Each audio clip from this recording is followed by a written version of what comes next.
All right. We're going to do test. 1, 2, 3, 1, 2, 3. Good evening, everyone who decides to join in. I've got a little impromptu lecture tonight. You're going to watch Apokalupsis Historia live with me, Brady, riding solo dolo today. I just had this sort of topic bouncing around in my mind for quite a while, and I've offloaded it quite a bit to Chance and my poor family, so I figured I would maybe just throw it up as some content to hold y'all over till we get the next interview up, get the next lecture and podcast up as well. Let people stroll in here for a minute before I kind of begin to ramble on, and it's going to take some setup because I even kind of forget where I stumbled upon this philosopher, but I had ended up getting one book, and it's kind of funny that, I don't know if this ever happens to you, where sometimes you read somebody and the first book you try, you end up not liking them, and then you have to give another book another go, and then it kind of ends up clicking. And that's exactly what happened with this author we're going to be talking about today. And as if you can tell by the thumbnail and episode title, we're going to be talking about Julius Evola, who is probably one of the, as far as marketing goes, he did a pretty good job of crafting a pretty, very somber and pretty epic looking picture of himself, in that black and white painting picture there, right? So, like I said, I'm sort of doing this lecture off the dome. I have little to no notes. I've got haphazard sticky notes and random books and random stuff strewn about the table here, and some multimedia pictures on the computer screen that I'll probably flash over here and there. And I will be connecting into Shakespeare because that's what kind of unlocked some of these other plays for me. And then some other philosophers that I've read too that kind of just enrich the Shakespeare experience as well. Kind of just gives you other things to chew on or wonder of, like, hey, wait a second, did this philosopher read this person or something? Obviously not Shakespeare reading them, right? But it is definitely interesting to think about some of these motifs, maybe, especially when they're in the very similar word order and the exact same sort of context that you seem to maybe find some of the stuff pitched by a certain philosopher. I don't think I have the book here. But one that I've been reading, I think it's in the room. Oh well. One other one I've been reading is René Girard's Theater of Envy. René Girard is mainly known for the scapegoat and mimesis theory, and his book, The Sacred and the Violence, I think is what it's called, and the scapegoat, something else. But he is a He is a French philosopher, and he here, I'll flash him on the screen here.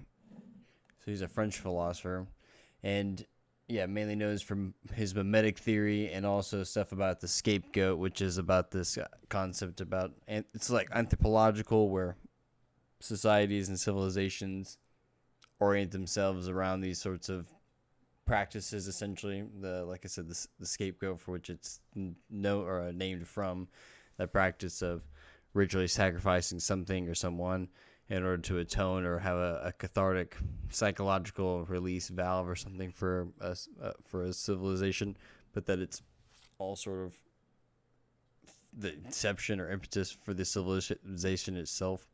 So very interesting. It's also maybe slightly topical because Peter Thiel, recently infamous owner of Palantir, recently did a talk on the Antichrist. I'm flying here off the dome. There's an old YouTube video here that I want to talk about one day. But Peter Thiel recently did a talk about the Antichrist. Maybe it's still going on. It's like a 4-part thing. But Thiel was actually a student of Girard, and he's bringing up Girard and Francis Bacon at his Antichrist lectures that are going on recently. Where the heck is it? Yeah, so Peter Thiel was actually a student of Girard, and where is the I cannot find the here we go. There's the 4-part lecture series by Peter Thiel, who's going to be bringing up Francis Bacon and Rene Girard, you know? So Girard, who is philosopher writing, has a whole book on Shakespeare, a bunch of essays on Shakespeare, and his mimetic stuff really had a bunch of stuff that was good for Troilus and Cressida, which I think I'll talk about another day. But you got Francis Bacon here, right? So Shakespeare's so topical, Bacon, for you Baconians out there, you'll know that's obviously relevant to Shakespeare, right? That's as good as done. So yeah, it's interesting, to see this modern figure talking about New Atlantis and a bunch of other stuff and all that crazy jazz. But yeah, so it's fun to read modern philosophers and then see it in Shakespeare and then see the modern stuff or the topical political stuff happening in real time.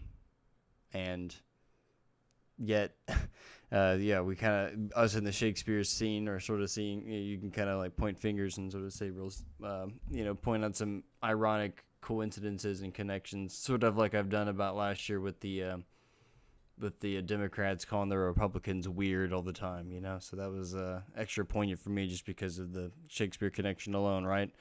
That word, and I digress. But so, once again, the philosopher that I'm going to be talking about today is going to be Julius Evola. So he is people call him like a right-wing philosopher. They call him a crackpot esotericist. They call him a fascist guy. But you take it for what it is. I definitely don't agree with everything he says.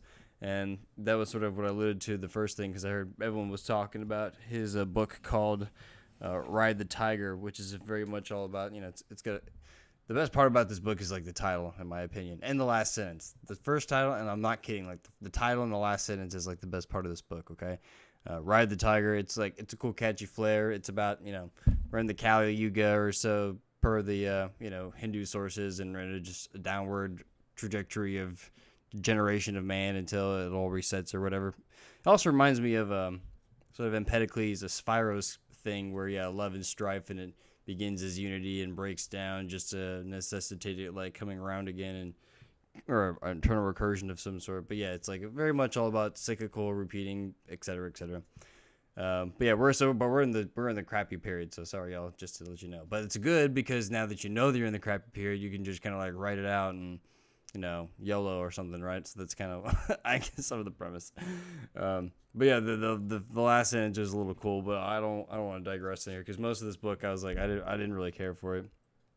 I was like, I think it's better to be a conspiracy theorist like my man Derek Bros and be that sort of mindset than something like this.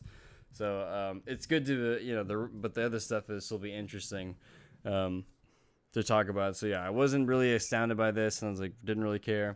And then I heard everyone talk about, you have to read Revolt Against the Modern World. So I was like, all right, I'll try that one.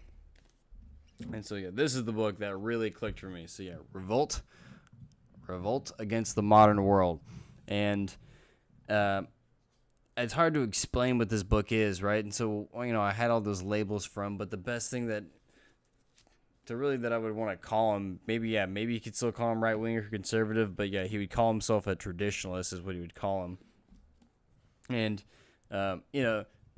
you can take him for what you like. There's some people that'll vibe with this, and there's some people that find it abhorrent. But he's all about the Ghibelline knighthood and the knightly period and chivalry. That's there's like a peak civilization somewhere in there for him. And other things are just mere shadows or distortions or degenerations of like the one true tradition or the one true truth, essentially. And so it's what is this about? What is this? Because I have to summarize this book before I can even try to apply it to Shakespeare. Okay, so in short, everything is about tradition, and to him he's like, is something confusing like alchemy? You want to know why alchemy is confusing with all those weird metaphors, and it's not about actual science; it's about tradition. Why are those King Arthur stories so confusing and have bizarre things going on and metaphors and allegories? It's because it's actually about tradition. And that's his little key for everything, right? And what is tradition about? It's once again, you might find this oh no, and click away if you don't like these sorts of things. Once again, when I apply it to Shakespeare, maybe there's things about Shakespeare you might not even like. What if there's things about Shakespeare that actually believes once we dig into the real plays, if we are questioning who wrote it, or even just, once again, we don't have to even be questioning Shakespeare per se to even use these lens. We can use it to refute or strengthen an argument about Shakespeare or whatever, right? I'm just having fun with the exegesis, and applying all these philosophers to it, right? But if we find some of the Evolan concepts in Shakespeare, once again, is if it's especially in the context that he sort of proposes, not that he has any takes on Shakespeare, but once again, there maybe he has takes on characters that are in Shakespeare, if that makes sense. But yeah, what is tradition? It's a sort of like, it's like a patriarchy, but it's not just a hyper masculine patriarchy. He is like very careful, I wouldn't say, but to distinguish between like a sort of barbaric patriarchy or a sort of non-proper like solar motif or whatever, right? And so the world of tradition is all about this sort of idea of it's kind of like a top-down like hierarchy and a civilization that like will, or for lack of a better word, and this is going to come up a lot actually, will literally circle around something, which will be the higher principle itself. And the higher principle itself is like the top-down kinglyship realization, essentially, in that sense, okay?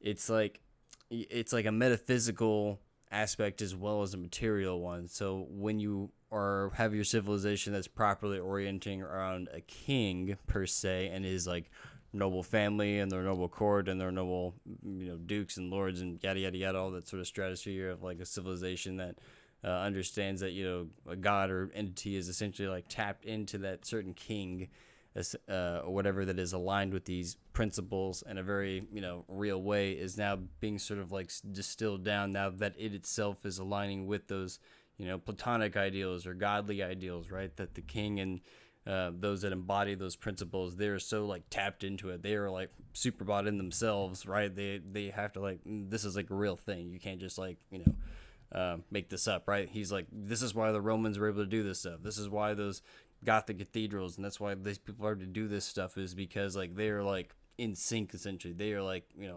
running on all cylinders or something,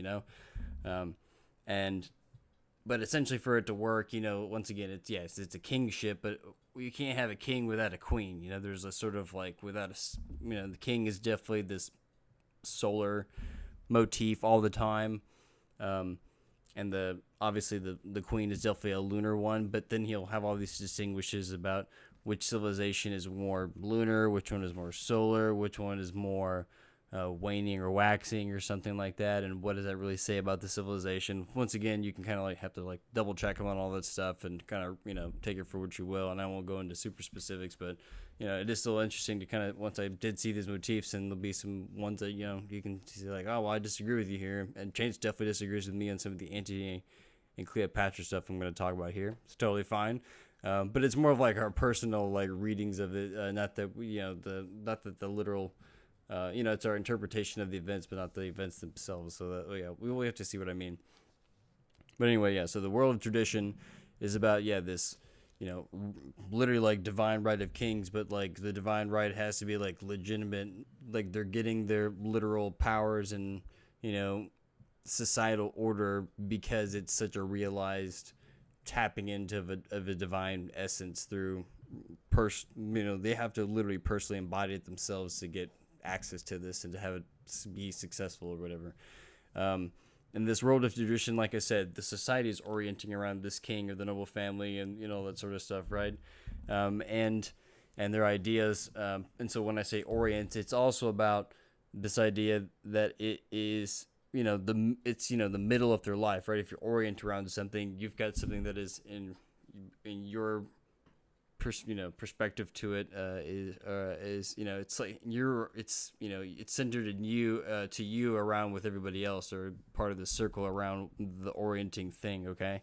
And so that's the orienting is sort of like representing of the king itself, and a sort of physical plane, but it can also be metaphysical itself too, right? The divine order that you're all sort of participating in, essentially, right? And so when we look at something like the pole star, right? The pole star is the one that doesn't move as the stars rotate around it. This is like one of these common motifs that once again that Evola will assert that this is what this is actually referring to, or so. But if you see like a polar star reference in an allegory perhaps, and you're not maybe sure what it's talking about, maybe it's talking about, yes, this orientation around the old tradition of the world of the golden age, right, where like, you had noble kings and noble king warrior holy guys that were super in tune with the gods, and they're slaying monsters and all that sort of stuff. And yeah, that's like another big aspect. Okay, so maybe I'm jumping off here, and I'm trying to summarize this really dense book. Evola is like a surgical knife of precision when he's writing, and it's really, it's like surgical. It's really clean, and I don't know. It's really interesting read. Yeah, you have to, once again, he kind of goes maybe into some crazy like metaphysical concepts that people are not bought in. But, once again, if you find this sort of interesting and maybe pertinent to when we're reading and analyzing Shakespeare, then maybe we should go ahead and, entertain it maybe, or once again, use it to refute it if that's your goal or your opinion. And so, in order for the world of tradition to exactly work, certain forces need to be subjugated, right? So the chaotic forces, essentially, the chaotic forces that need to essentially be those of nature, and for a society to flourish, you need to somehow deal with the weather or deal with famine and deal with bugs, and take your pick of natural calamity or titanic forces that might be at play, and these sorts of things can maybe also is that not only are they natural forces, but they are also can be embodied as like personal psychological forces. Think like Jungian archetypes. We're already using Jungian archetypes when I already said king and forces and monsters and blah blah blah blah. Those are all like real, essentially, for Evola, but yeah, they're also like on these metaphysical planes essentially going on, but they are tied to certain anima psychological processes maybe. And so when we're talking about maybe certain mythologies, especially with how they perhaps reflect a certain civilization, do you have the hero, the man hero that is conquering maybe a dragon or a water monster, or a tree monster, or fight something in trees, and what are some other ones that are really clear and obvious? Any cave-like creatures or monsters, right?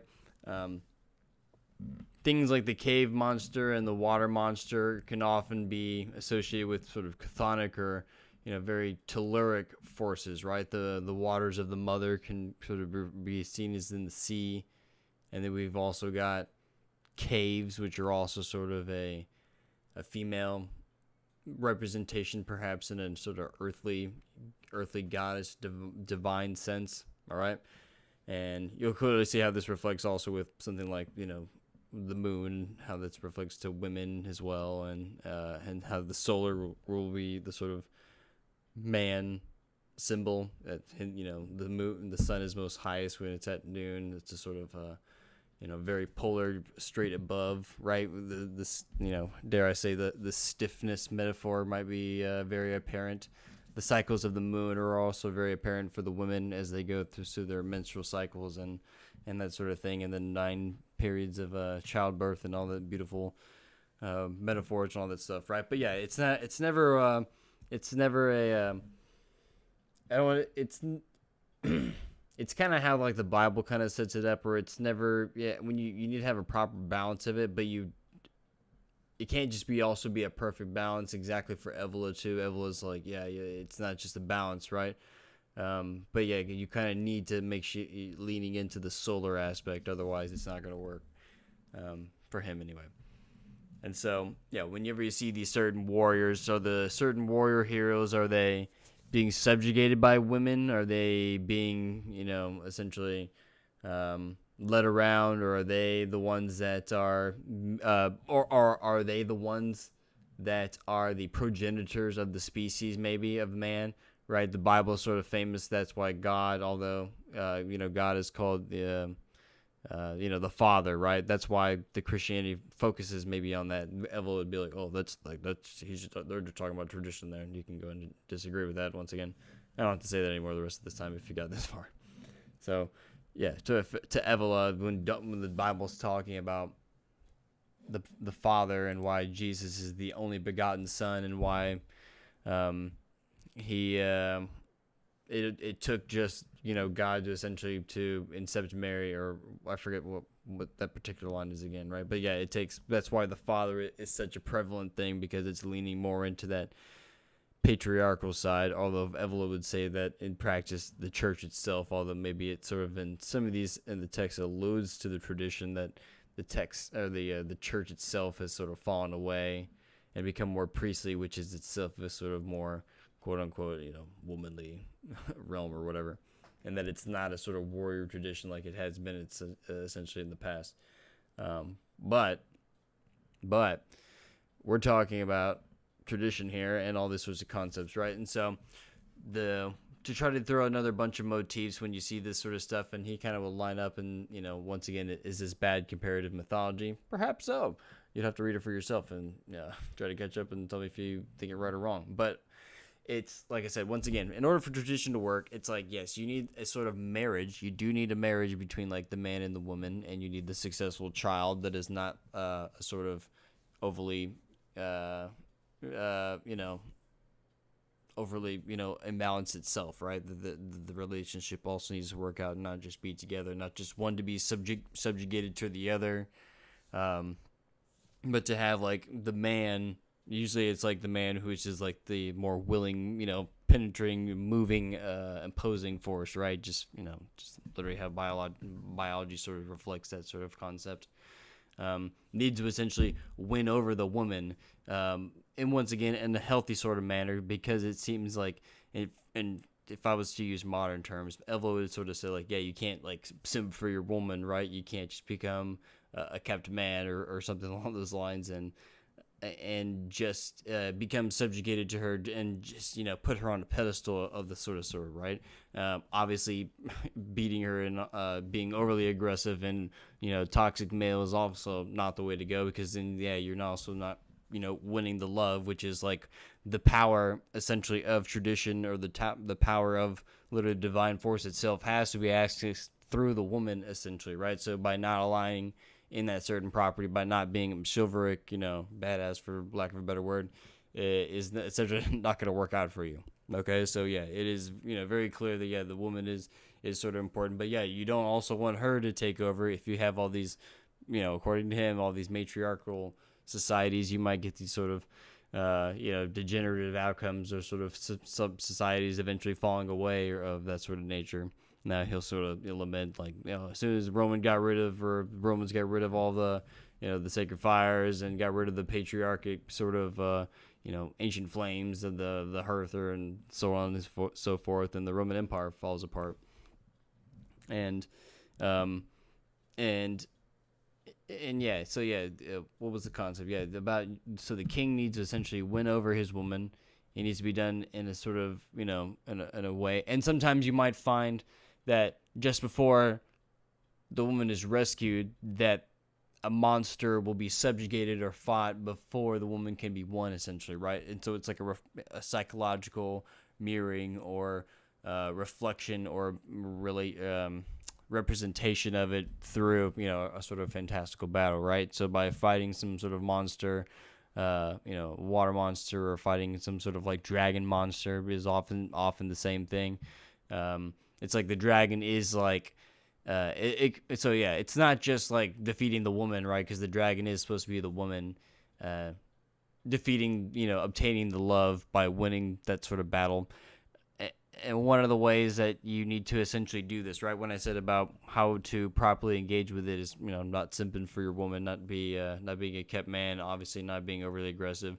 One major concept that he talks about a lot is, essentially that the man has to conquer his own desire, essentially, right? And that by conquering his desire, his essentially, his lust, and the desire is good. It is a sort of like willful, powerful force, essentially, but it can also consume you at the same time. And so by needing to restrain and control it, and, for lack of one of his other terms, maybe to ride that tiger, by being able to channel it and not let it consume you is essentially very important. Okay, so yeah, Eros is very highly brought up. He's got like a whole book on the metaphysics of Eros as well, right? So yeah, the man and all these sorts of different mythologies about, not sleeping around too much, or or shunning some sort of like particular queen of some sort, or waiting for one particular woman to get the other woman of some sort, or winning them over by these means, is all wrapped up in this sort of idea of conquering their eros, or their desire. And that, yeah, even in stuff like, I don't know. I've gotten this modern impression from people that, when they hear about Zeus, and they're like, oh yeah, that Flanders Zeus, and yeah, he's just sleeping around with everybody. And I feel like it really clicked for me with Edward P. Butler's book, and how, yeah, the etymology of the word sort of unlocks another level to what's going on in a lot of these mythologies too.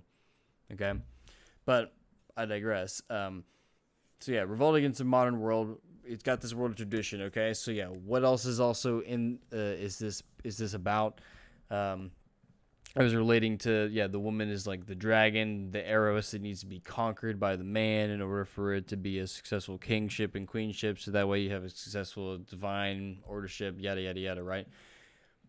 The idea of the rock, that which the king stands on, there are several, English traditions, and there's traditions all over the world about ceremonies in which the next king to be stands on top of a particular sacred rock of some sort, right? And this rock is a representation of this pole, once again, the center of the world, this traditional world. It can also be represented as a mountain. It can also be represented as sometimes the cosmic tree, right? It's famously like, Yggdrasil or Irminsul and that sort of stuff and the like. It can be, and when I also say, don't forget those other metaphors are likened to a woman, right? With they're often forests and oceans and caves, and telluric sort of chthonic caves and that sort of stuff. Okay. When I talked about the pole star, what is another representation of the pole star is the bear. Why? Because the bear is part of the pole star that goes around it. Okay. What if I go like Ursa Major? I think it's Ursa Major. Here you go.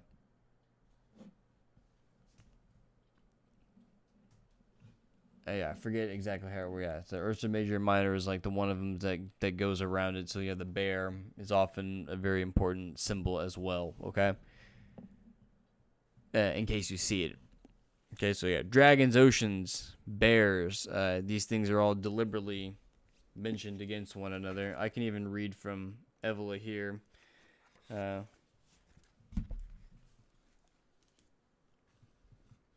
Okay. In this sense, royalty assumes the value of a pole by referring to a general traditional symbolism.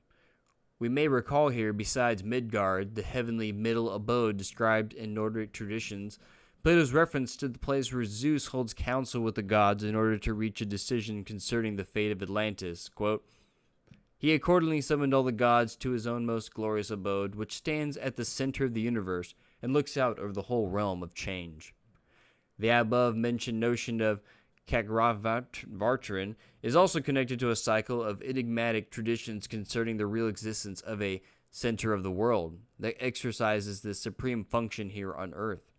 Some fundamental symbols of regality had originally a close relationship with these ideas. One of these symbols was the scepter, the main function which is analogically related to the axis of the world.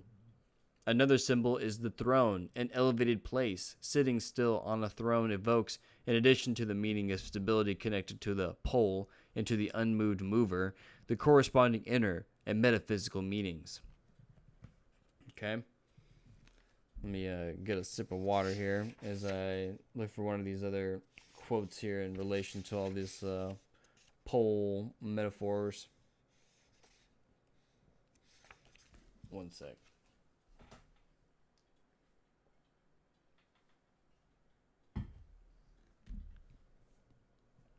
So yeah, let's see if we get a couple more of these middle of the world references and why this is important to, or at least per Evola, why this is like a significant thing to touch upon here. Quote, the omphalos, or sacred stone, is not a naive representation of the shape of the world. Its meaning in Greek, navel, brings it back to the idea of a center or stable point, and it can also be related to what may be called sacred geography.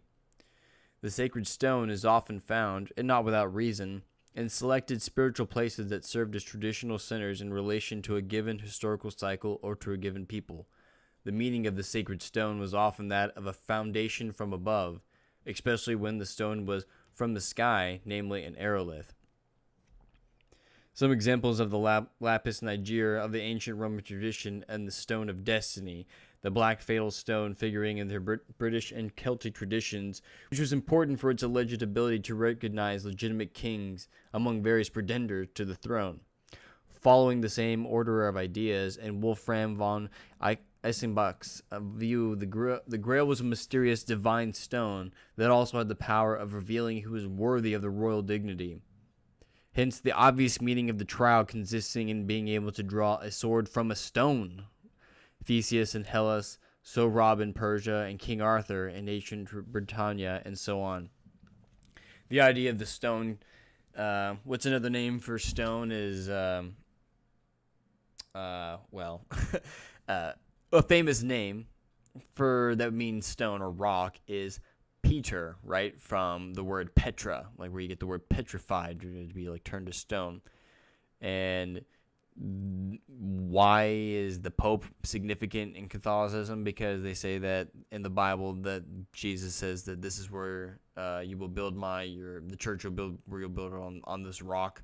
And they think that, since Peter means rock, that's where that Peter had the more authority in the church, essentially, right? So they're even, per Evola's reading, right, that they're relying on this ancient allegory, this ancient metaphor of the tradition, the kingly tradition, bound up in this, new Christian context, Christian context or whatever. Okay. And that there's even and there's another god also, ancient Egyptian god, Ptah. I wonder, he's green, and I wonder if, I forget if his name has to do with stone. It might. Yeah, Ptah. I won't look into it now. Maybe another day. But yeah, so that's, once again, the stone and the rock and the mountain are all representation of the middleness, okay? And, in regards to being middle, okay, I have this Chinese pulled up here. So we got Zhongguoren, okay? And this essentially just means like a Chinese person, okay? Obviously, yeah, but you didn't hear the word Chinese person in there, right? So Ren, the last part here, that means like person, okay? So we can cut that part off. So Zhongguo. Well, Guo means country, okay? And I love how we can kind of backtrace and sort of explain some of the pictograph elements in Chinese. In that, for Guo, this symbol here means altogether. Guo means country, okay? And if you think about it, this symbol in the middle, if I remember correctly, it means king, and the king essentially is surrounded by the border of his countries, right? It shows like where his jurisdiction is, as if you're looking down on a map, right? So yeah, it's almost like it's an imagistic representation of what the word is saying itself, right? So I always thought that stuff was kind of cool. When I took a little bit of Chinese when I was in college, and they showed the breakdown of it. So Guo means country, right? And it means country, even by the little picture, right? You got the king within his little country borders, okay? So we got Zhong, okay? So country person, so just person of a country, then person. So this first word is essentially one that defines like where you're from. And what do the Chinese call themselves? They call themselves Zhong, which means middle. Okay, so they call themselves middle country people. And even see here, right? We got, it's almost like a spin top or a spindle here, but, a representation of something straight down the middle. Once again, are we looking at our polar ancient tradition metaphors again? I don't know. But, yeah, the Chinese people, this is what I always learned when I was in college, is that the Chinese, think of themselves in the middle, right? They think that their country, their kingship, and their stuff is all in the middle, that they're in the center of the world, just like the Greeks think that they're in the center of the world and all that good stuff. So yeah, but they even their name itself, Chinese people literally refer them to themselves as the middle people. Okay. I don't know, for Britons or Americans and my usual audience, what if your name or country, person, name, or ethnic name literally meant like middle of the world person, like you're the center of the world? Powerful idea. Yeah. So, some more traditional elements in here.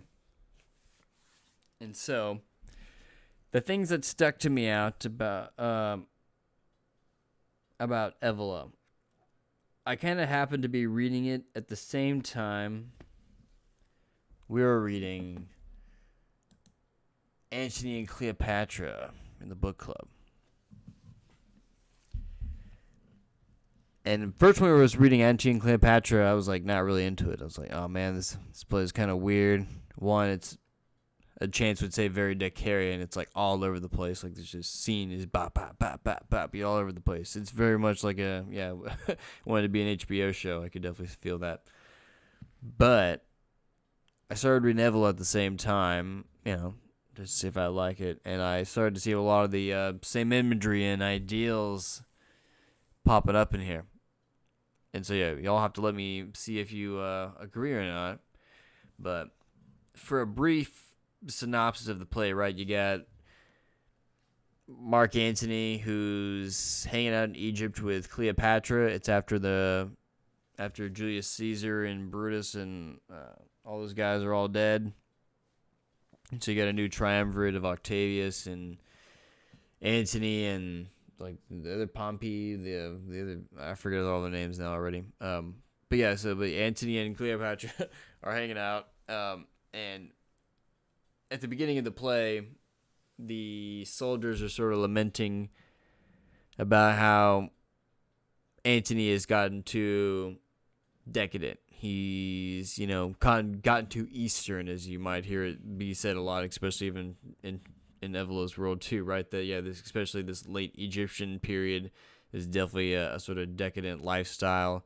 And Evola is going to call it an aphrodisiac sort of civilization, and that the once sort of very soldiery, very Roman, very patriarch leaning sort of fellow Antony here, who is very much a follower of Hercules. Okay, and he's a follower of Hercules in this play, which is different than Plutarch apparently. So in Plutarch he follows Dionysus, which we'll talk about all the sorts of elements in a minute here. But the soldiers open up in the play, talking about how Antony has basically, he's slacking off. He's bumming around with Cleopatra all day and, drinking and partying and having fun. And who does Cleopatra hang out with? She hangs out with a bunch of like eunuchs, dudes that had their nuts chopped off. And so, there's this sort of, if you want to take an Evolan reading there, you've got this sort of gynocratic ruler here that is sort of maybe swaying the Antony here. Because Antony is going to have to answer the call and go back to Rome and solve a bunch of stuff, and he's maybe going to have to fight or put up or marry somebody else and kind of leave Cleopatra. Even if you take Harold Bloom's reading, right, that Cleopatra is like this inexhaustible character or whatever, that the whole time you can never tell when she's like acting or not. Does she like all these guys? Did she like Antony or not? And she's also sort of known at this point, even in history, that she's more alone. She's sort of known as just being a famous lover, Sort of hate to say it, but yeah, Antony's sort of getting the sloppy thirds here, not even sloppy seconds, right? So yeah, she was already with Pompey and Caesar, and now she's with Mark Antony, and she's kind of getting up in there in age now, right? But she's sort of still acting like this, fading, prima donna, and very, very, still wanting the spotlight all the time. And Harold Bloom sort of says that, yeah, you can't ever tell what's the authentic Cleopatra. That she's always got an audience in front of her. That you can never see her sincere actions and thoughts. Essentially, how her and Antony maybe would have acted behind this, when no one was really watching them. But maybe per of an Evola reading, she's just sort of like gone manic, and she's too wound up in her own sort of ideas, and because she'll kind of like she kind of jerks Antony around and doesn't let him kind of abuses him, and it always sets him up for Antony to make like the most biggest blunder the whole time, because he is in love with her, and he just keeps wanting to simp for her and follow after her the whole time, and basically gets all of his soldiers screwed, because he chases after her during pivotal battles and sort of like, and he's like at some point he's like so bad at this thing, like he can't even kill himself properly, right? He tries to like fall on his sword. Spoilers if you haven't read Antony and Cleopatra. He tries to fall on his sword and can't even like do that, right? And he's like kind of limping along as he's sort of eventually will die in Cleopatra's arms. But what's like the one thing that Evola specifically talks about that the man, the warrior hero needs to do in relation to the woman? Okay, he needs to conquer his eros, his desire, right? And that seems to be the thing that Antony cannot figure out in this play. About he wants her and he can't figure out how to just even give into it. And then when he gives into it, he's like giving it too much in the wrong ways, and it doesn't. He could have maybe had his cake and ate it too if he had just stuck out and been quote unquote been a man in some of these pivotal little battle moments, and made better decisions. But it's almost like, per an Evolan reading, right, these decisions, these soldierly decisions and powers and abilities that he was once, he's this like hot shot and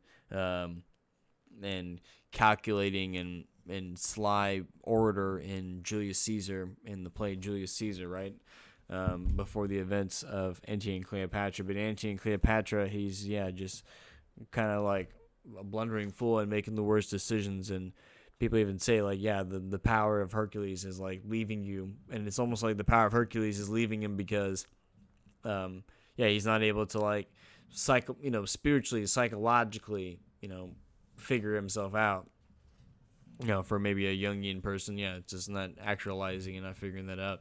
But for Evola, he'd be like, and it's going to correspond with the sort of metaphysical, kingly stuff that's going to happen too, right?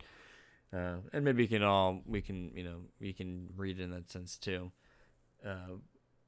But one thing that's interesting about the Antony and Cleopatra reading as well is, so like I said, he's got to conquer that desire.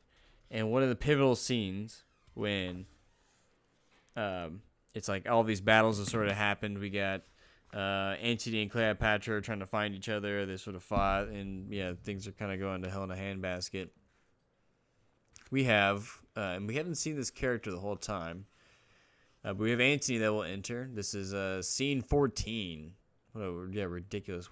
Dude, the number of scenes in this act are crazy. Act 4, scene 14. We have Antony that enters and a character named Eros. Antony says, "Eros, thou yet beholdst me?" Eros replies, "Aye, noble lord." Antony says, "Sometime we see a cloud that's dragonish, a vapor sometime like a bear or lion, a towered citadel, a pendant rock, a forked mountain, or a blue promontory, with trees upon it that nod unto the world and mock our eyes with air. Thou hast seen these signs. They are black Vespers pageants." So he's talking about these, we sometimes see all these things in the sky that they're epic, but then, they just seem to be mocking us. But the metaphors themselves, right? So it's not just like seeing things in the cloud, right? Which is cool imagery, whatever. But it's the things that he's speaking about himself, right? He sees, we see, what do they see in the cloud? Dragons, bears. I remember I mentioned bears. I wish I'd prepped y'all, but yeah, lions are another one. Bryant Lions is obviously being a very regal figure, right? Even the mane is a very solar image. We've got the citadel, right? We've got like basically a castle. The citadel, is a sort of tower-like figure structure, turret tower. Same thing, if I can stretch the metaphor, right? Was like the mountain. A pendant rock, right? I said rocks is another sort of symbol, a polar symbol, traditional metaphor. A forked mountain, right? So we got the mountain anyway. And then he says, or a blue promontory, which is like an ocean, right? With trees upon it that nod unto the world, right? So these trees that are bending forth and mocking our eyes with air. These imageries that he's like, it's like he's like seeing the traditional world, all these images that are like out of his reach. Yeah, they're just mocking him at this point on the ground. And once again, who is he confessing all this stuff to? Who is he sort of saying that, it's like all the battles are losing. He hasn't won Cleopatra. He hasn't like figured out his own heart, essentially, right? His own passions. And yet he's like seeing like the traditional world and all of its sort of glory, sort of like mocking him up in the clouds that he's able to see. And who's he confessing this to once again? Who's this character? This character named Eros, which once again, this character hasn't been in the play the whole time up until this point, I'm pretty sure. Eros won't kill him either. And Eros, I think, kills himself, and he's not able to do it. So there we go. Yeah, there's some very powerful Evolan imagery there as he's talking to an Evolan concept right there, right? And when he's dead, when he's dead, Cleopatra will have this little bit here. Noblest of men, this is Cleopatra. Noblest of men, won't die? Hast thou no care of me? Shall I abide in this dull world, which in thy absence is no better than a sty? O see my women, Antony dies. The crown of the earth doth melt, my lord. O withered is the garland of the war. The soldier's pole is fallen. Young boys and girls are now level with men. The odds is gone, and there is nothing left remarkable beneath the visiting moon. So the soldier's pole is fallen, right? So polar imagery, literally fallen, right? So the traditional world is fallen. We've got this Antony dies, which would have been, he was literally a soldier. She's not just talking about him as in that sense, but if we're reading the Evolan sense, this traditional sense, the traditional capabilities or potential is fallen. The soldier's pole, right? So warrior and that sort of ideal.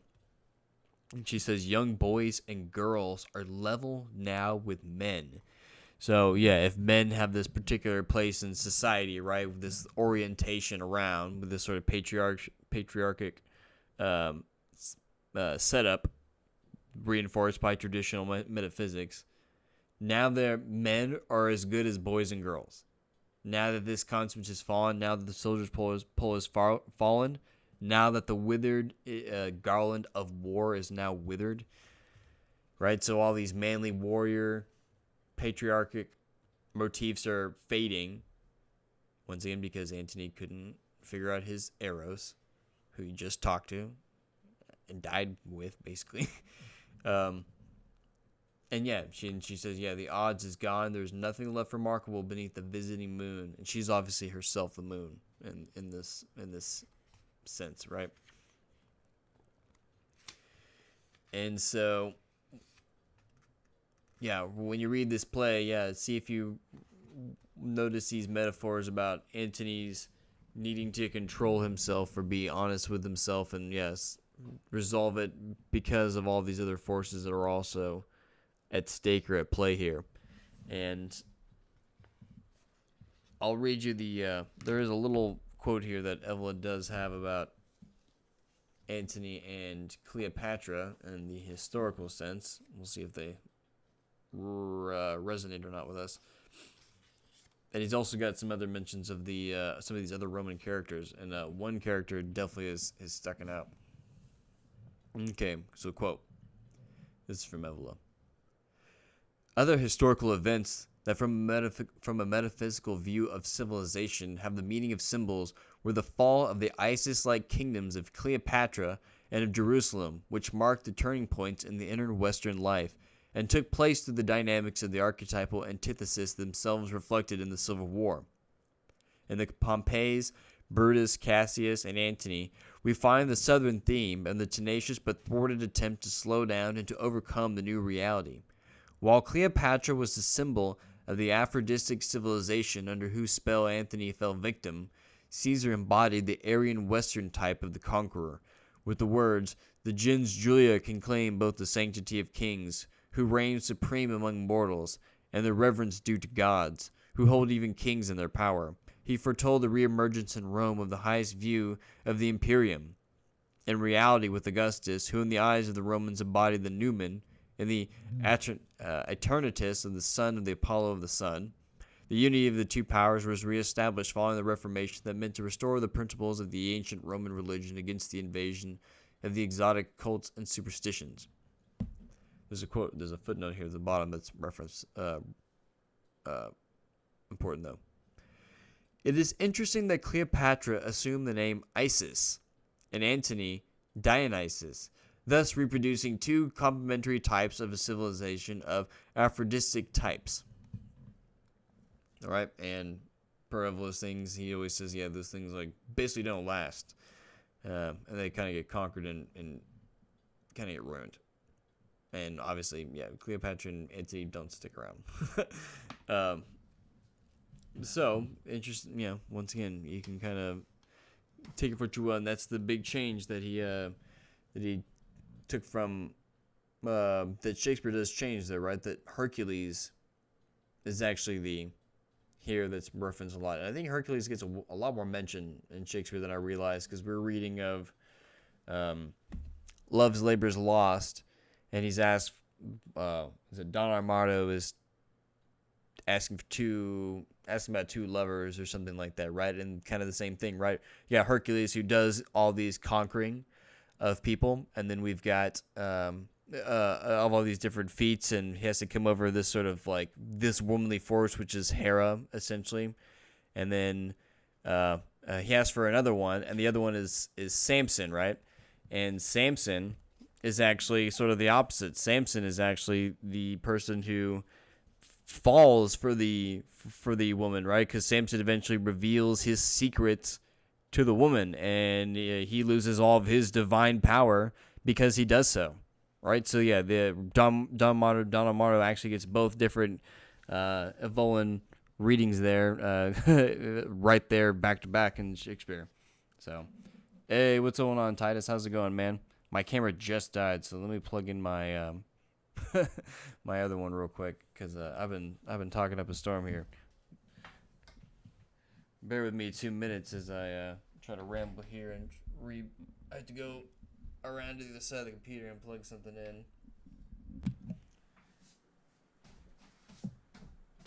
One second. I will be a little smaller, but it'll do. All right. Small webcam is coming on. Oh, it's probably on the ground.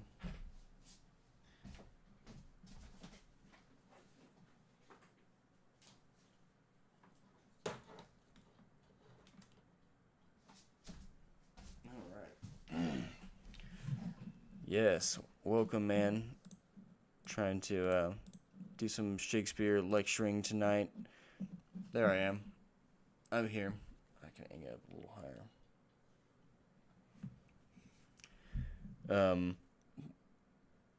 Yeah, so I was wrapping up a bunch of ranting on Antony and Cleopatra. Oh, yeah.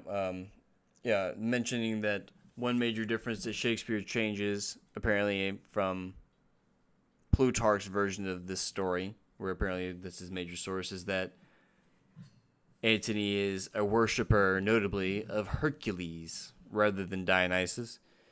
And that my reading is per this Evolan concept that this Herculean force, this divine force, this concept of him being a sort of a macho man, a macho Roman soldier, a sort of virtuous soldier who's able to control his desires, his passions, which he is not able to do a whole lot in this story, right? He keeps blundering and doing the wrong things over and over again for Cleopatra. Maybe for using modern terms, he keeps saying that he keeps simping for her. And eventually leads to his downfalls, and he can't even kill himself properly.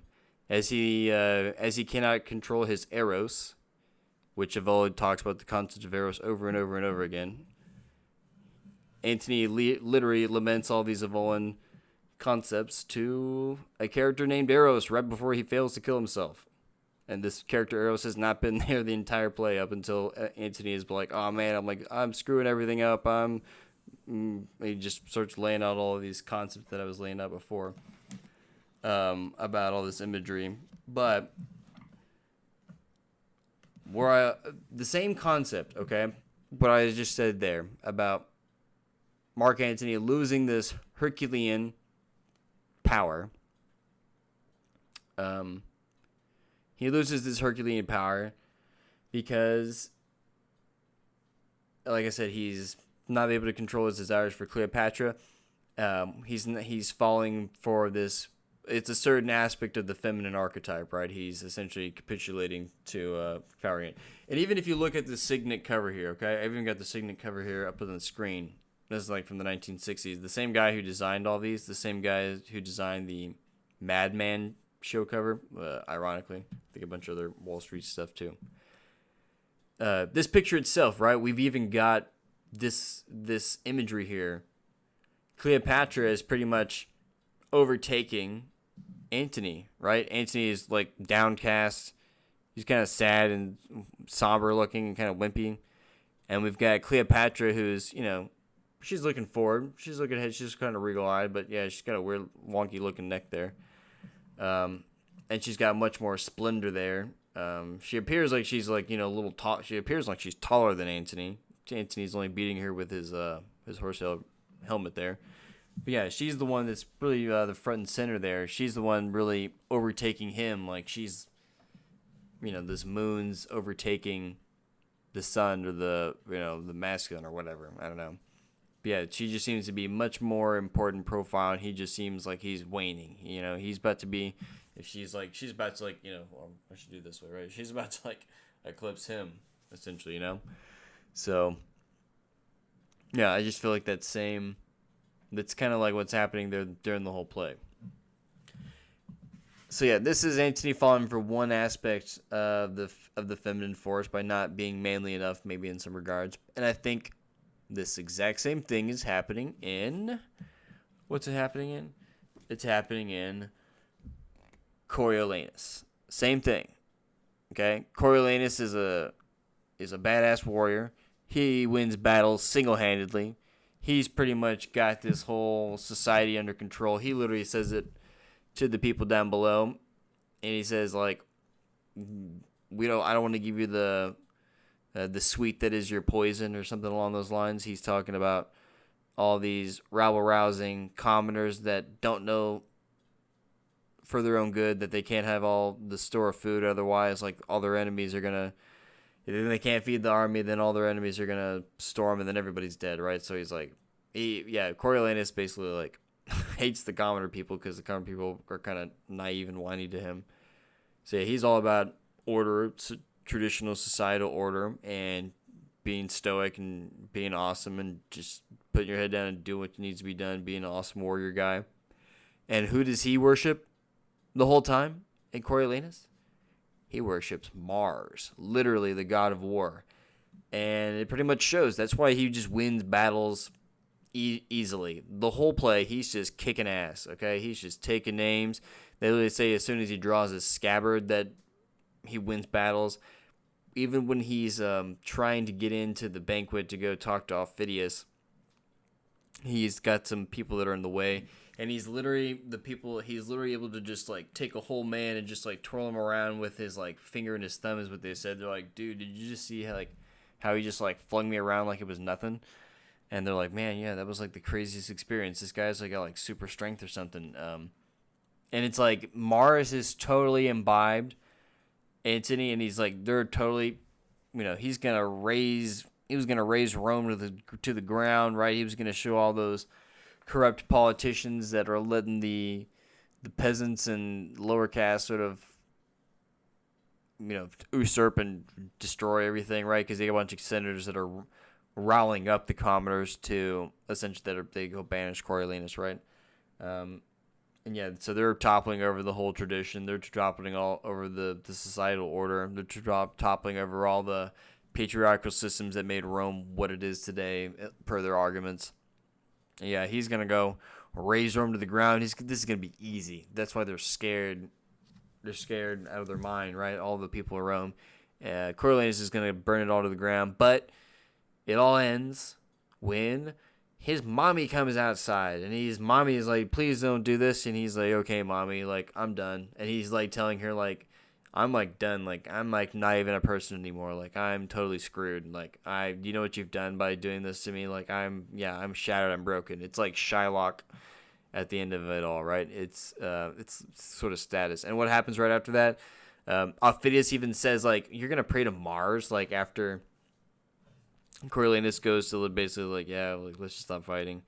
And even Coriolanus says, Mars, do you hear like what Aufidius calls me? He called me a boy. And Aufidius is like, you can't talk to Mars. Like, you just like cried with your mom. Like, you can't you can't do that. Like, Mars is not going to answer you. So yeah, it's like the exact same concept, right? Coriolanus fell for the matriarchic. He was succumbed to it, and maybe that's a good thing, maybe that's a bad thing. I'm just saying these readings are what's going on, right? So yeah, it's like, but the powers themselves of Mars was being channeled through Coriolanus, but like I said, it leaves him. He's no longer to have all this battle prowess. He's no longer to win battles. He's no longer to have his super strength as soon as he capitulates to his mother and her pleadings. And yeah, was that a bad thing for Rome? Did Rome need this upheaval, this whole thing for it? I don't know. Now, one thing that Evola points out, he's talking about Brutus. And not just the Brutus that we know from Et tu, Brute of Shakespeare's Julius time, but there is another Brutus, actually. And we're about to reveal a third Brutus here that I just touched on here, actually, okay? Okay, so we're talking about some more Roman stuff. We're talking about some more Roman history. And, okay, so listen to this. Once again, this is an Evola footnote here. I will refer to the reader to Bachofin's work regarding the relationships between the feminine figures and the kings of the foreign dynasty. I will only add that the name Servius Tullius, originally indicated a son of slaves, just like the name Brutus. The name of the first tribune of the plebs was Junius Brutus, and after the first year this name never appeared again in the consular lists. It was given to rebellious slaves of the Pelasgic stock.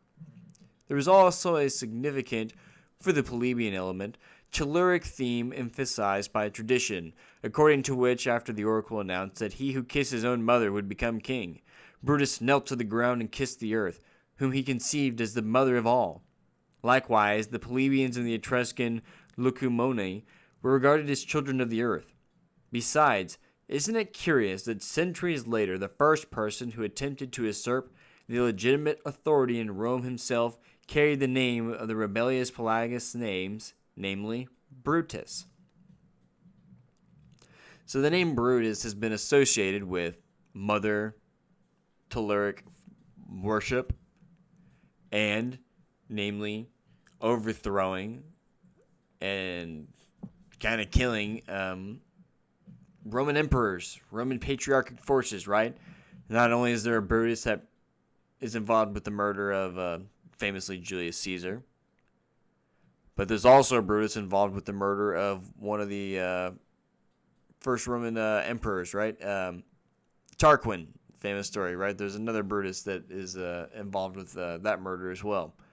So it's like the same elements, like the same concepts working and repeating themselves over. Like, how is that possible?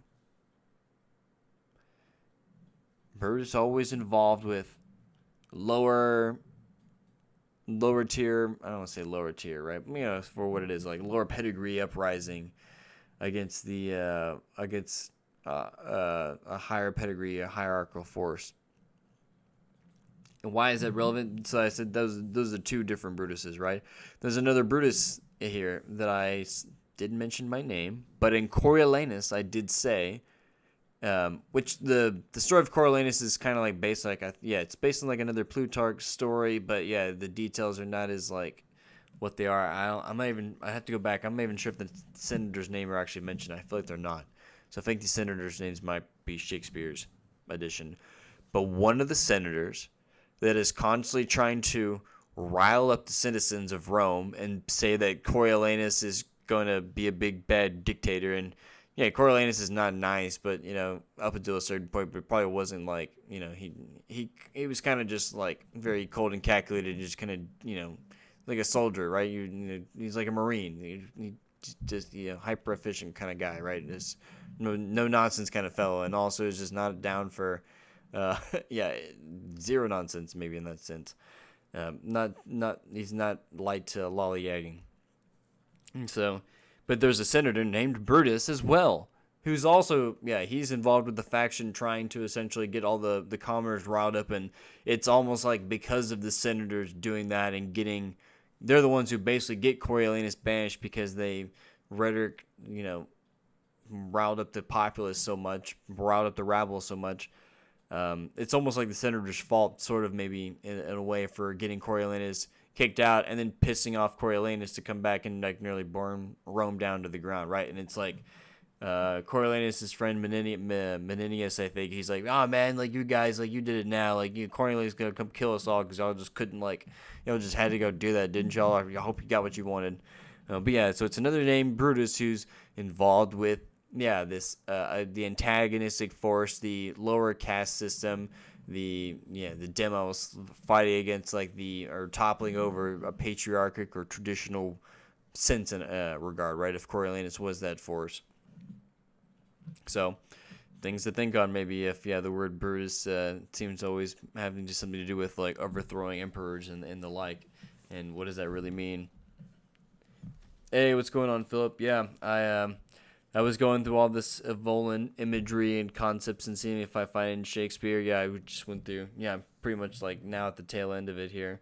See if any of this stuff like will stick out to you. But talking about Julius Evola here, it's all about the world of tradition and all these different metaphors. And it's like if I could summarize it one more time, this world of tradition is about it's like having kings and queens and all that sort of stuff, and the king needs to sort of win his queen. He needs to be a warrior priest, prince, and he needs to be able to kill monsters and tame his own desires in order to win, not just to slay the monster, but also like in a psychological, societal, metaphysical concept is to marry the bride and to win the wisdom of the divine force, essentially, right? And that this really stuck out to me in Antony and Cleopatra because it seems just like this cover of the Signet cover, right? Is that you got this waning Antony, who's kind of a kept man for sloppy seconds, Cleopatra, who's only famous for being a lover of other famous dudes, and she's kind of, this proto celebrity in a sense, right? And she's kind of this waning figure, but she's trying to overtake him in this cover that we kind of got here. He's sort of looking downtrodden and kind of sad and lame, and she seems to be, still very regal looking and more colorful. But the main passage that I like is Act 4, Scene 14, where he's sort of Antony is seeing all these concepts in the clouds. He's seeing all these, the exact same images that Evola references to this world of tradition, right? This world of this kingly, this super secret, esoteric truth that underlines metaphysics itself.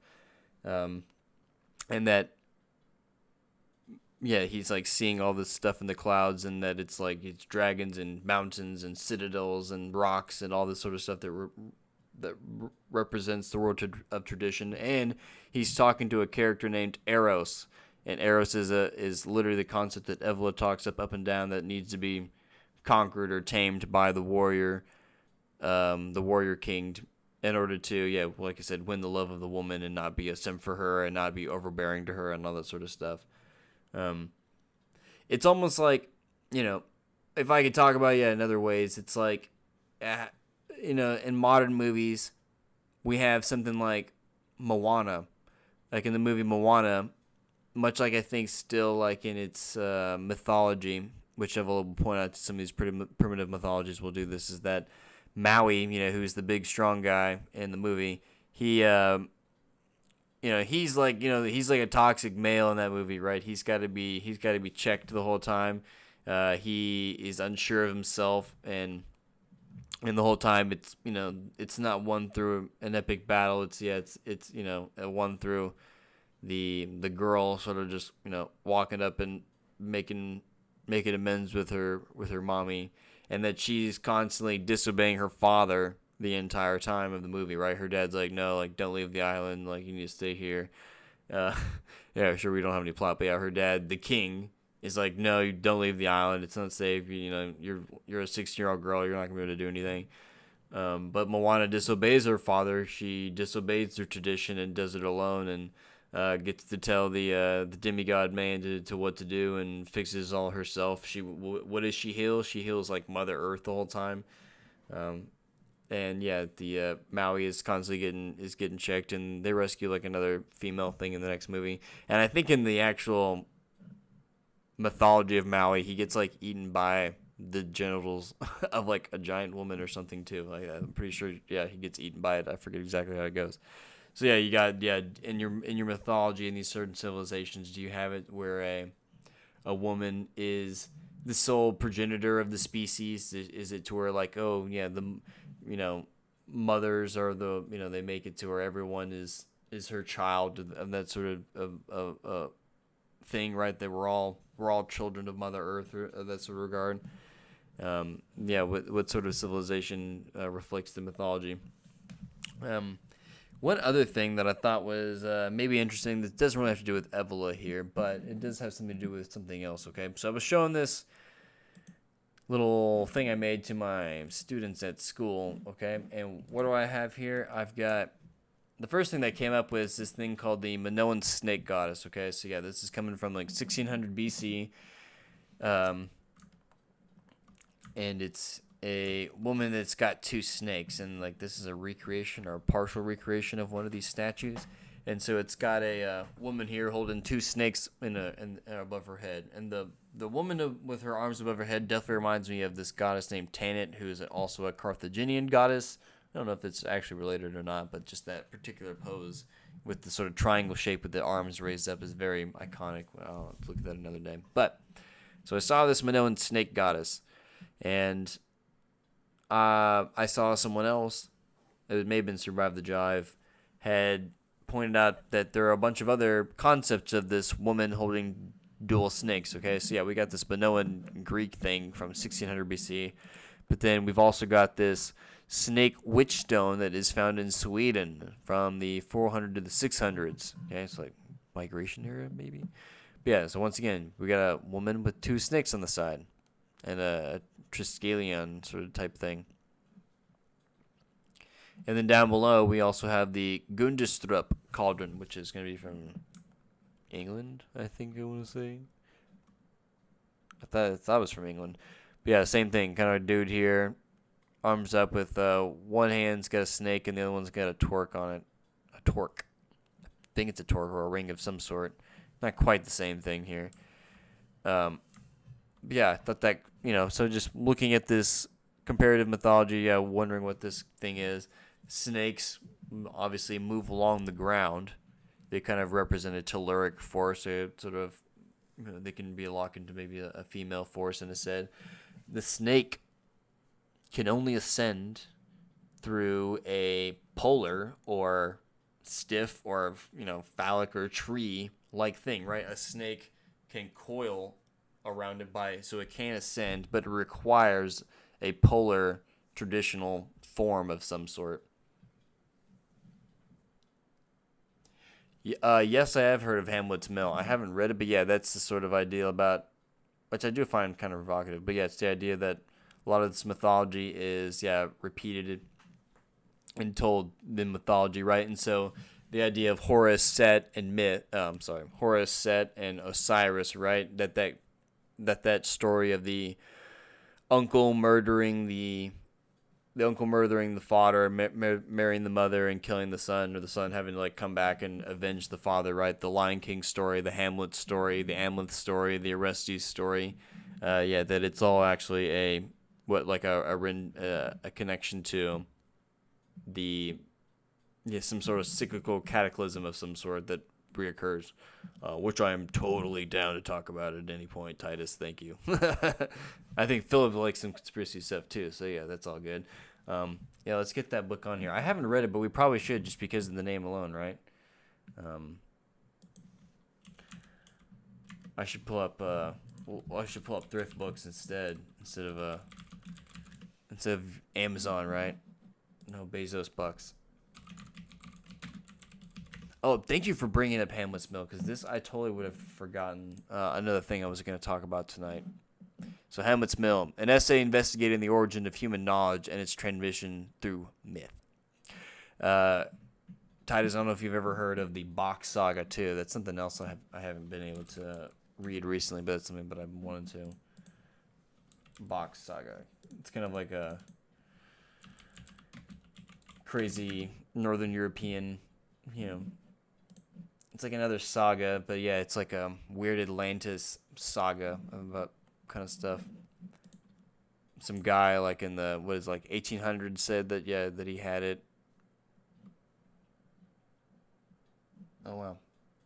No, 2010. I forget exactly how the story goes. I feel like some parts of it older. Don't quote me on any of this. But this is something else that it just kind of reminds me of. But yeah, Hamlet's Mill is something I have heard of, and I haven't got around to reading it yet. But thank you so much for bringing that up, because if I hadn't, I would have forgotten. I think the Big Dipper also is one that goes around the pole star.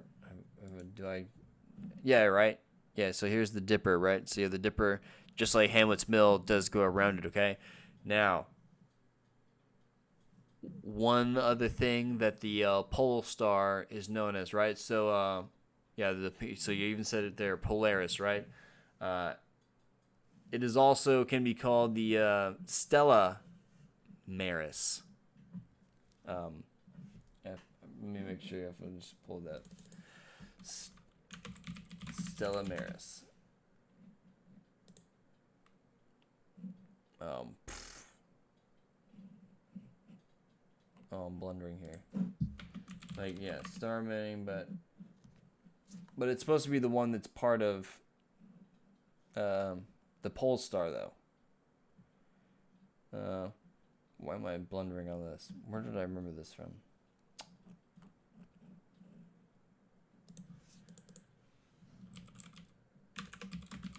I didn't make this up.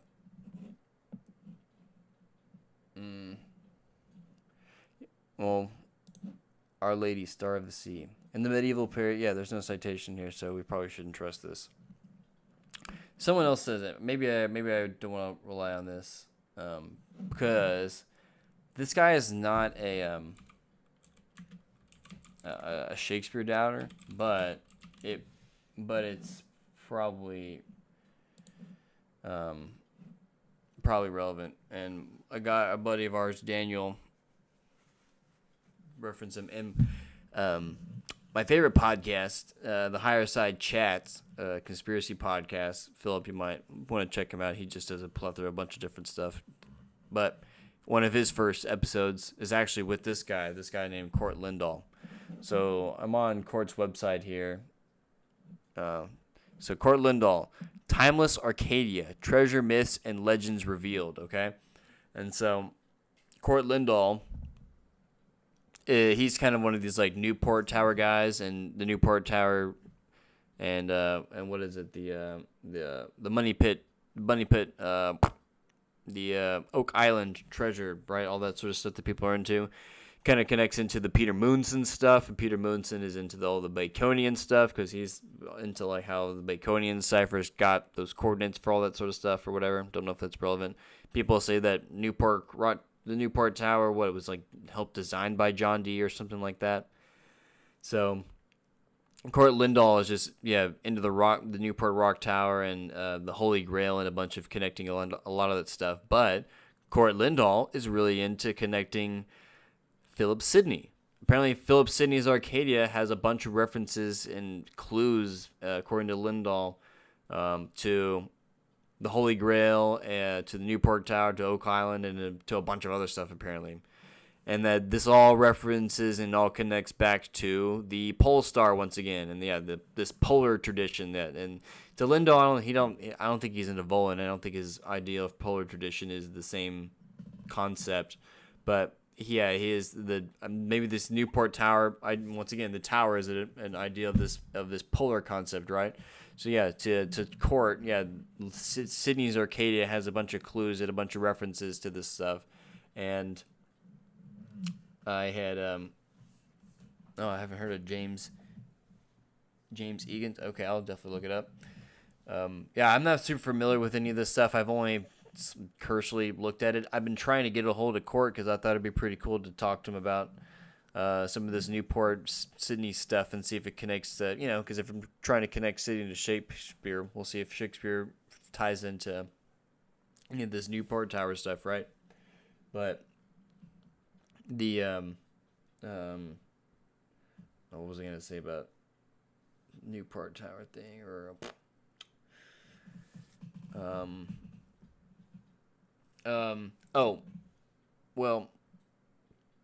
I've been trying to get a hold of Court because he was, like I said, he's got some stuff on Sydney, and he's got a bunch of stuff on the Grail. Okay, but to bring it back to Evola, because I can kind of talk about Sydney here for a second, because I've been trying to figure out how to really frame this.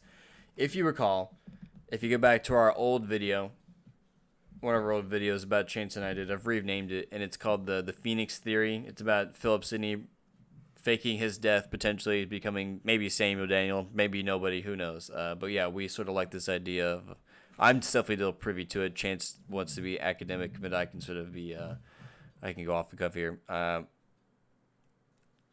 about this idea of Sidney faking his death and, getting to write Shakespeare, at his leisure, in the background, right? Maybe, with the cadre of people, right? But, this is sort of a fanciful idea.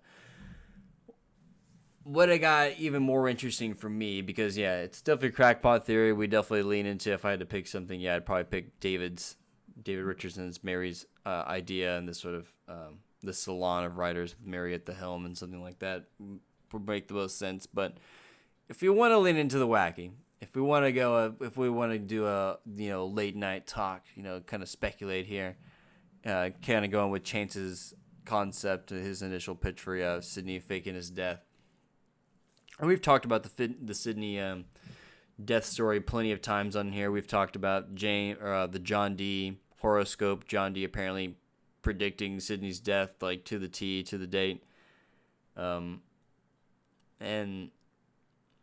even when I read some of the sonnets of Sidney's like Astrophil and Stella sonnet sequences, even one of them is like, you hit me with a bullet, you hit me without armor, blah, blah, blah, blah. And it's like, this is kind of like on the nose. Like, what's going on here? But I read this book. This is another Evola book. I can't get on the camera here. It's called The Mystery of the Grail. So this is Evola talking all about, this is Evola talking about the mystery of the Holy Grail and what it's all about. Once again, spoiler, it's all about tradition, apparently. And he'll go into breaking down why all the allegories are the way that they are, why some of it's sort of nonsensical and confusing. It's because it's all a veiled allegory for the world of tradition. But one thing that was kind of interesting was about this repeating idea of all these knights that are seeking the Holy Grail and all these different traditions, and you've got all these knights that are embarking on the quest to try to get the Grail, and you've got all these different renditions about sometimes the same guys, sometimes different guys, sometimes they go to the same tower, sometimes it's a different tower or castle or whatever, and sometimes they'll get wounded. Oftentimes a knight will, part of his quest and part of his ordeal and part of his journey is often like needing to ask the right question when seeking the Grail, and and sometimes getting wounded in the process. And several times it's like, yeah, the knight will get wounded in the thigh, and then he'll go to sleep. But when he comes out of the sleep, then he'll be like extra knowledgeable and he'll be like extra ascended or whatever, right? Because he like lingered on death and got close to death's doorstep, and that's like, sort of its own initiatory process in itself, right? So yeah, this idea of a knight, which Sidney was, he's Sir Philip Sidney, right? So he was a knight. He was shot in the leg, and he was just like many of these knights are pierced in the lance by a poisoned lance, is what I saw several times. And what does Sidney die of? He actually dies, he died, shot in the leg and in the thigh, but also of gangrene. So it's almost like its own poison or something, right? The idea of gangrene maybe also refers to this alchemical concept too, right? Which I actually hadn't thought of until now. But yeah, maybe the gangrene is referencing to the initiatory. Is it initiatory? Don't quote me here. I have Evola's Hermetic Tradition book, but that book did not nearly make as much sense to me as this Holy Grail book. This one was pretty good too. Also not very long, but this is packed full of info, and I really enjoyed it. Made me want to read the Holy Grail tradition stuff, which I haven't read either.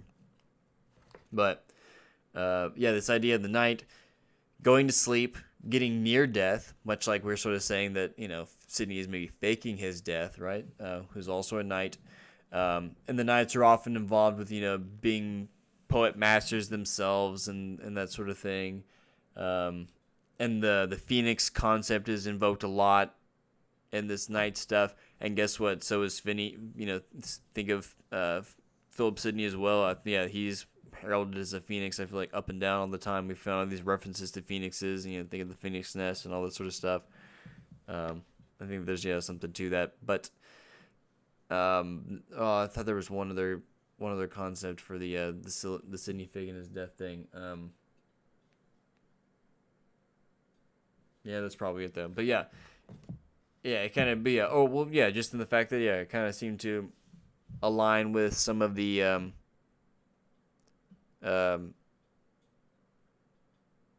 the Knights of the Holy Grail tradition. And so I was like, maybe this is some sort of once again, if it's some Hollywood, proto-Hollywood endeavor of some sort, if you want to just speculate here for complete fun, just for fun, that if Sidney's gonna fake his death, maybe maybe he would want to put himself through some sort of ritual or ritualized death.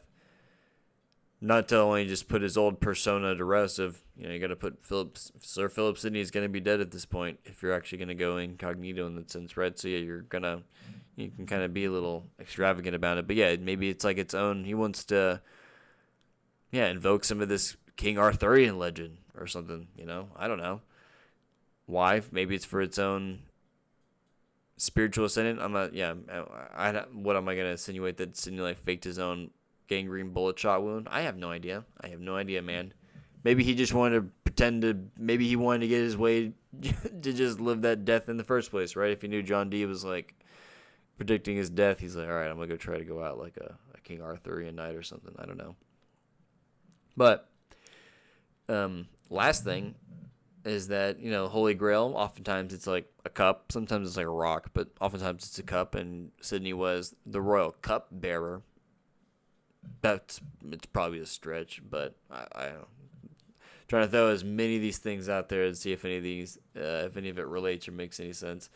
But so I did manage to get a hold of Court in an email, and I asked him, like, hey, I got this Sidney faking his death idea. I know you're interested in Philip. What do you think? And he was kind of like, I don't know. Yeah, there's some interesting overlap. Maybe there's something to explore. But I haven't been able to get a hold of him here. But we'll have to pour through some of this Court Lindahl stuff and see if this Newport Tower rabbit hole has any leads into Shakespeare or whatnot, or has any overlap. And Court does have his own YouTube. I think I've actually given a shout out to him before. I wonder if he's got a link on here. It might just be like, oh, here it is. I don't want to play it though. Oops. Yeah, see, he does have one in here. It's just under his name, Court Lindahl. Let's see if he's done any videos. I haven't looked, but I guess I should have. What, he did a video like 2 weeks ago? All right, man. Well, if y'all want to see some Newport, or some Newport Tower stuff, Titus, yeah, go hit Court Lindahl up and say that, hey, man, come talk to Apokalupsis Historia. I'll get him on here, and I'll get him to ramble about this stuff. He just needs to email him back. He seemed like he was interested. So, yeah, because I'd love to talk about it. See, look, what do we got here? Oak Island Exposed. We got a bear. What did I tell y'all? The bear is tradition, polar. Mountain, polar. Blah, blah, blah, blah. We'll see. Yeah, go check Court out. Go hit him up in the comments and tell him to hit me back up, and so that way we can get him on this show. Oh, but and I'm forgetting something else too. So yeah, I think that's everything as far as Evola and Sydney and Antony and Cleopatra that I have on this sort of ideal, right? I think I'm eventually gonna, since this is kind of like I'm just kind of winging this lecture tonight and just kind of dumping everything that's been on my brain, and that way if you see any of these sorts of concepts in Shakespeare, you can report back. It does remind me of also, I think there's some good Evolan stuff to read in Titus, Andronicus too, just the way that the justice is played out and how things sort of happen. How you kind of got Saturnitis, once again sipping for a woman. He's simping for the the Goth queen, and she's sort of unleashing chaos the whole time, and she can't. Yeah, she demands matriarchal justice for her children, and then also doesn't reciprocate once they've actually had some mercy and had some of them get to live out or whatever. But I won't go into that now just because I wanted to keep it focused. But one last thing, because I keep forgetting that I was doing this thing first. So yeah, we were talking about the snake woman, right? So I was reading about this Minoan snake woman in class, and I was like, oh yeah, it reminds me of Tanit, and here we got the snake thing. All right, then I was showing you that, throughout Europe, we've kind of got this rendition of a snake woman, or this thing, or the woman, chthonic person, maybe holding the snakes or controlling snakes of some sort, But the one thing that it kind of reminded me of was actually the ending of Antony and Cleopatra, is because Cleopatra takes the two snakes and the two asps and lets them bite her, right? But I thought that imagery of her holding up the two snakes was very much in the same vein here as the Minoan snake goddess, right? I don't know if y'all see that or not, or if that makes sense, right? Minoan snake goddess. And then Cleopatra. And it's almost like, in this sense, it's like if the snakes, like I said, were the chthonic forces, representations, the sort of another motherly earth goddess idea, right? They even consumed Cleopatra in a sense, And the new son is Octavius. So she wasn't even able to, control it or rise above it. Here is another representation, possibly of Demeter, that they found. I thought this once again, same concept. You get an upraised woman with arms and snakes on either side. Mysterious snake goddess. It might be Demeter. But yes, in this sense, it almost seems like she's controlling it, right? Like she's summoning these snakes out. When she's able to hold the snakes, it seems like that she's in charge of it. She's a little promiscuously seated there. Once again, yeah, this may be a dude, but snake in one hand, at least a snake-like coiled thing in the other hand. But all right, y'all. I don't know if y'all have any other questions before I sign off for the evening. I just kind of rambled about Julius Evola and a bunch of that philosophy. Because I'm reading a bunch of their philosophers. some people that have read Shakespeare, some that have not. I talked about Rene Girard at the top of this stream, how Girard has his own book on Shakespeare. He's sort of an influential philosopher in his own right. But he's even more topical because Peter Thiel of Palantir infamy recently did a lecture on the Antichrist, of which Francis Bacon and Rene Girard were on the menu of topics. Thiel was actually a student of Rene Girard.